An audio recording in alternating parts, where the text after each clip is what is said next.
सारा एक युवा लेखिका गांव की रहस्यमयी कहानियों से प्रेरित होकर सिल्वर स्प्रिंग्स आई थी। वह रहस्य और रोमांच पर आधारित उपन्यास लिखती थी और फुसफुसाते कोहरे की सच्चाई जानना चाहती थी। गांव के लोग उसे चेतावनी देते रहे, उस कोहरे के पीछे मत जाना। वहां कभी किसी ने जाकर लौटने की बात नहीं की। लेकिन सारा की पूर्णिमा की रात को सारा ने अपनी टॉर्च और नोटबुक ली और कोहरे की ओर चल पड़ी। कोहरा जितना घना होता गया, फुसफुसाहटें उतनी ही तेज और स्पष्ट होती गईं। सारा, उसका नाम सुनाई दिया। ये आवाज किसी परिचित की लग रही थी, लेकिन सारा ने उसे बूढ़ा व्यक्ति बैठा था। उसकी आंखें अजीब तरीके से चमक रही थीं। उसने सारा से कहा, तुमने कोहरे की आवाजें सुनी?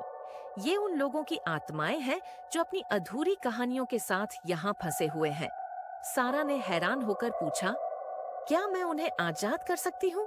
बूढ़े व्यक्ति ने जवाब दिया, अगर तुम उनकी कहानियों को पूरा लिख सको, लेकिन इसका मतलब है तुम अपनी आत्मा का एक हिस्सा उन्हें दे दोगी। ने झिझकते हुए सहमति दी। उसने रात भर बैठकर उन कहानियों को लिखा जो आत्माएं उसे फुसफुसाहटों में बताती रहीं।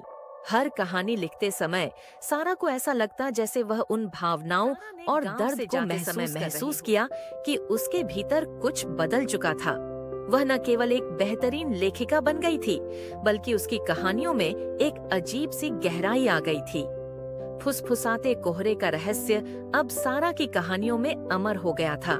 शायद सारा ने अपनी आत्मा का एक हिस्सा उन्हें दिया था, लेकिन बदले में उसने अमर कहानियों का तोहफा पाया।